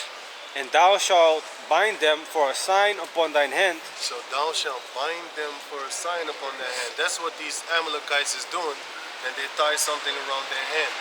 But me personally, I can't find anything concerning that we used to do that in the physical form, so I'm thinking this is a spiritual form. Because you're supposed to basically, just like the scripture that says that let not thy right hand know what thy left hand is doing. Your right hand can't think, neither can your left hand. It's talking about the righteousness of you, your mind, the things that you do. Don't let the people that you don't really keep dear know what you're doing when you're doing it in love. The things that you love, Don't let the people that you don't really, they're acquaintances of yours and stuff like that in the world. You shouldn't really let them know what you're doing in your Hashem Yahshai. For example, I knew this guy that I know, right? And his friend was a cop. So what happened was this. I was talking about, but I didn't know he was a cop, but anyway. I was talking about, you know, that we gonna get Esau back and all that type of stuff and stuff like that. But then when I left, he was like, yo, this friend of yours, he's an extremist. He's an extremist. So then he started to explain stuff to him. But then he came back and he told me like, yeah, that guy thought you was an extremist. You was, you know, about to go do something. These Edomites and stuff like that. And then he told me he was an up and coming cop. You know, some guy. You know. But hey, that shows you that he should not actually have been known. But then again, I didn't know he was a cop like that. I saw him and I knew him a little bit from when he was young. But basically, people like that, they shouldn't know your right hand, which is Yahweh Bashem Yahshai, and the things you do in the truth. But can you read that again then? Deuteronomy chapter 6 verse 8. And thou shalt bind them for a sign upon thine hand, Right? and they shall be as frontlets between thine eyes. They shall be as frontlet between thine eyes. And a frontlet is basically, should I look it up? Is, for example, there's another thing that, what was it? Yeah, I looked it up yesterday. Frontlets. I know how to write it. This is also what these Amalekites is doing concerning, they put a cube up on their forehead, right? Which is going back to Saturn worship, which is going back to Satan worship. So we know we don't do that garbage. And the thing that they're doing, tying stuff around their hand and stuff like that, that's that garbage thing that they got it from there, but they're doing it literally. We know that it's not literally like that. Well, I looked it up and I couldn't find nothing about our history doing that. So we don't do that, man. It's just like the same thing with the rainbow. They take the, if I go back, let me see, 50 years, and I would have a rainbow umbrella, everybody would think like, oh, I believe in Yahweh Bashem Yahshai and stuff like that. You know what I'm saying? Okay, cool, cat. But if fast forward to now, if you walk around with a rainbow umbrella, they're gonna think you a sodomite, man. So they change meanings of things through time. So we're not bothering ourselves with that nonsense that they're doing, you know. But can you read on? Yes. Verse 9. Deuteronomy chapter 6 verse 9. And thou shalt write them upon the posts of thy house and on thy gates. And it shall be. Great, so it says, Yeah. read. And thou shalt write them upon the posts of thy house. We do need to write them up on the post of our house, you know, because did you know that in that little cube what these Amalekites have on their forehead, there's actually laws written in there, scriptures, laws. But I don't know if it's the Bible, but they say it's the Bible, but we know that they don't believe in the Bible. So it must be some Talmud shit up in there, man, you know. So that's why I say, like, yo, they're full of doo-doo. We don't follow them. We know it's in the scriptures, but check this out. The point of me grabbing that scripture is to show you that way. So it says here, frontlet, right? An ornament piece of cloth hanging over the upper part of the altar frontal. That's basically how you know, when Yahushua was on the scene, and then there was a law there that was departed in two, right? It was rent in two. Basically, you could say something like that, but then in front of the altar. You know, you have the Chinese people, when they have their shrines, what do they have? They have a piece of cloth and then they have words on it. Well, that's the same thing that we had back in the days also. You know them, you know what I mean, right? The Chinese things, and then they have lanterns, set as a lichtjes erin, that they put lights up in it too, you know, so stuff like that. Well, we had the same thing kind of like that too. That's why the Chinese people, they also have the robes just like us, you know. When you look at them ancient robes, that's why I always used to love them Chinese kung fu movies from the 70s, the 60s, the 80s. I always loved that shit, man. I fucking love that shit, man. You know? I always love that shit. But nowadays, you got them, I fucking hate the shit out of them motherfuckers, man. They changed. Because back in the days, movies that I used to watch of Jet Li, you know how they used to call Edomites devils. And then later, there was a new translation of that same movie, and then they replaced the word devil with foreigners. They said white foreigners. But I remember the old school, it says the translation was white devils. And I saw that shit and I was like, they call them devils, you know? And this was in the 90s, man. We know nothing about this truth. But I know they call them devils. I call them devils myself too. You know? So, and then later on they changed. Now, if you look at Moab now, it looked like a bunch of white people. You know? I remember kung fu movies, kung fu films I wanted to say, where you had dark-skinned Asian Moabites, man, with white hair, doing their dope-ass kung fu shit. That shit was dope, man. You know? Motherfuckers was dope back then. Even the samurai movies was dope, which I didn't really watch.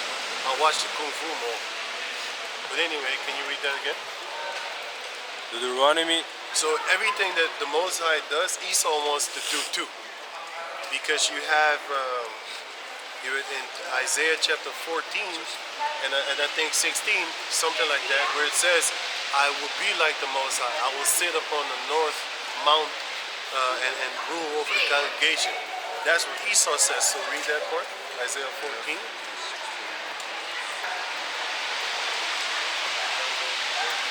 Everything that the Most High does, Esau wants to do it, and then he wants to bring it as if it's his own. He's a liar. And can you get John 8 and 44? He's a liar, and he puts himself up in all the lies. That's why he puts himself as the Most High. He puts himself as the Israelites. He puts himself as the Philistines. He puts himself as anything Assyrians. He puts himself as the Egyptians. The Mizrahims and stuff like that. He puts himself as anything. He puts himself as the Greek gods. Meanwhile, the Greeks know that the gods came from Ham, which are idols.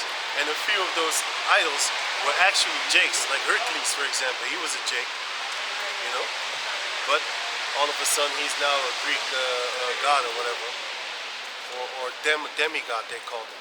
But can you read the John? 8:44. This is John chapter 8 verse 44. Ye are of your father the devil, and the lust of your father ye will do. So John told the Israelites this, but this also gears up for Esau. He was a murderer from the beginning, and abode not in the truth, because there is no truth in him.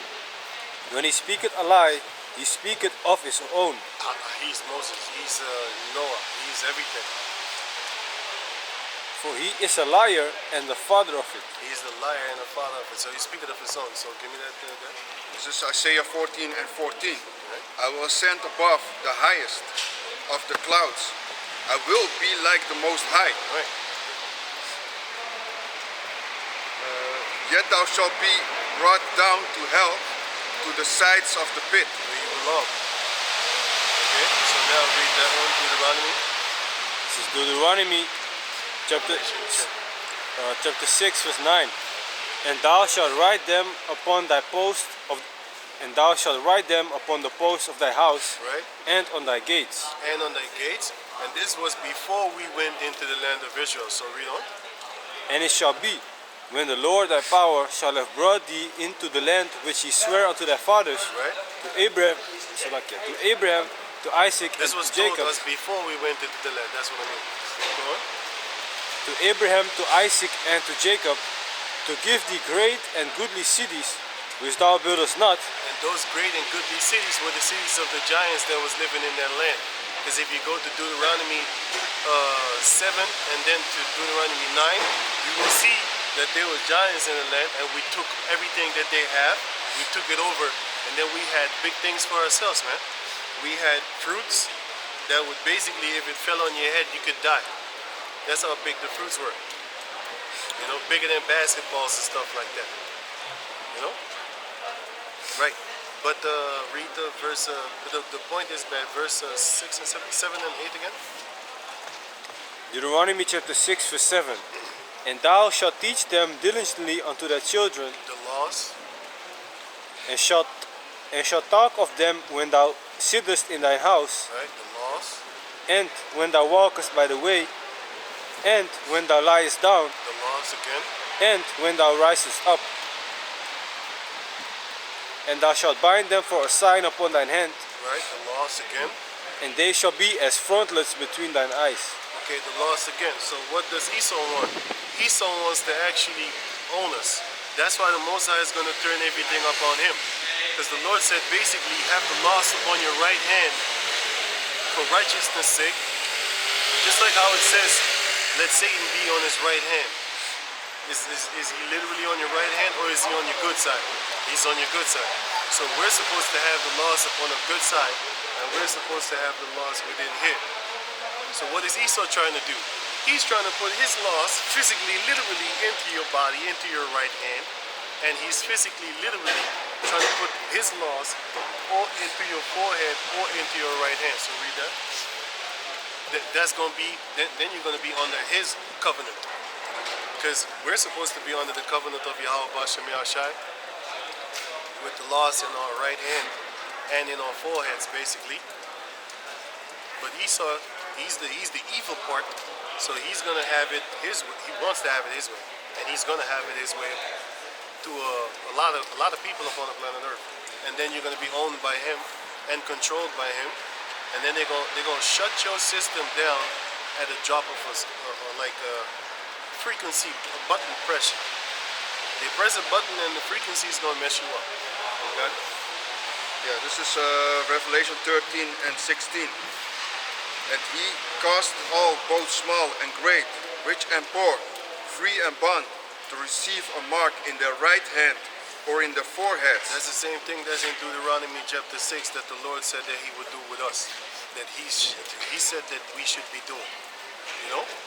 So Esau wants to be like the Most High, man. He's like, oh, so the Lord said you need to keep the laws up in your right hand and your forehead. Well, I got something for you in your right hand and your forehead too. Well, he didn't say right hand in Deuteronomy 6, by the way. He just said hands. But I think it was the right hand. Right hand, or you see the mark in their right hand or in their forehead. Right. Here is right hand, but here is just hand in Deuteronomy 6. But the point is the same. The point is the same. The point is that Esau wants to actually be like the Most High, so he wanna do things like how the Most High do things. He's the one that wanna name his animals. He's the one that wants to go and discover things and stuff like that. Because he cannot fathom, he cannot stand it that the Most High already set up things. Now he wants to actually get the name for it. That's why you had Darius. What did he do? Darius, he actually said, let your living God is the one. You know what I'm saying? Everybody should bow down to your living God. Because you have the living God, Daniel. But what does Esau do? Esau says he's the living God. And then he says God is him. And then he also says other things like a man-made God, not God-made man.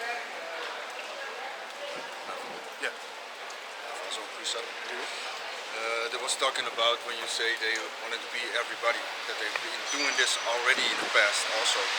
First Maccabees 3 and 48. And let me start at 45. Now Jerusalem laid void as a wilderness. There was none of her children that went in or out. The sanctuary also was trodden down, and aliens kept the stronghold. The heathen and their habitation in that place. And joy was taken from Jacob, and the pipe with the harp ceased. Wherefore the Israelites assembled themselves together and came to Mishpah over against Jerusalem. For in Mishpah was the place where they prayed aforetime in Israel. Then they fasted that day and put on sackcloth and cast ashes upon their heads and rent their clothes and laid open the book of the law, wherein the heathen had sought to paint the likeness of their images. That's why they want to always be us, man. They put the likeness of their images in our book, which is the book of the law. You know what I'm saying? And the Arabs did the same thing too. Because if you go to the book of Soras, chapter 3, verse 3.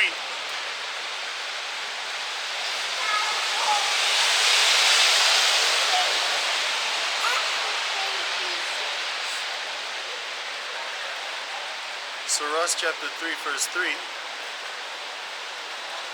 Okay, where is it? think it's search truth or something. Oh yeah, I got it. It's Suras chapter 3 verse 3. It says that he has revealed to you the book of with truth, verifying which is before it, and he revealed the Tavra, which is the Torah, and the Injil, which is the gospel of Yahushua, aforetime a guide for the people, and he sent the Quran. Wait. And he sent the Quran. Wait. Let me get another translation.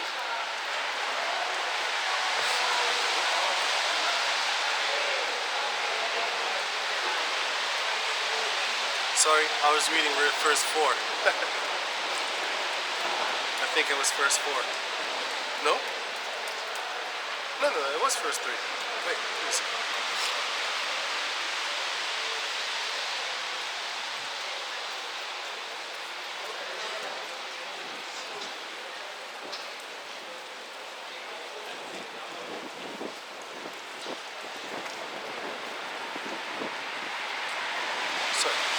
I'm gonna go to another translation, which is the first one I just read was Shakir, but the second one is Yusuf Ali. It says here, it is he who sent down to thee, step by step in truth, the book, confirming what went before it. What went before it? The Bible. The Bible was before the Quran, right? So it says here, it is he who sent down to thee, step by step in truth, the book, confirming what went before it. And he sent down the law of Moses and the gospel of Yahushua, this says Jesus, before this, before the Quran, as a guide to mankind, and sent down the criterion of judgment between right and wrong. It's Surah chapter 3 verse 3, and you can check the different translation in order for you to understand that they took our book and then they made it their own. So even in the Quran they did that. So Ishmael is not far-fetched, far from it, and neither is how you call him. Ishmael is not far from it. Hey, what's up, brother? Yeah, I remember you again. Ishmael is far from it, and then Ishmael is far from it. Not far from it, you see? Yeah, fucking describing Yeah. Ishmael is not far from it neither, from stealing from the Israelites, because they took our book and then basically they put themselves in it. But Esau is the greater one of it all, because the whole Islam thing, it came from the Jakes that gave them anyway. So they still have it from us, you know? So that's what's up. You know what I'm saying? That's what's up. But then, where was he reading? He kind of put me up. Revelation. Mark in the right hand. Yeah. Basically, yeah. So, it's the same thing. Oh, yeah. I was done with. I was done also with Deuteronomy. Right. You're done. So you're done with that. Give me 1 Ezra chapter 4, verse 49. I have also a piece from Daniel that I found. Oh yeah, got it. Yeah. Give me. Daniel 3 and 22.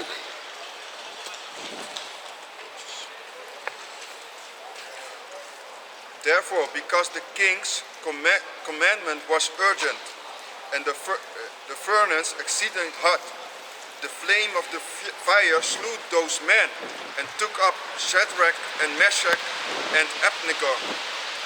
Abednego. Right. And then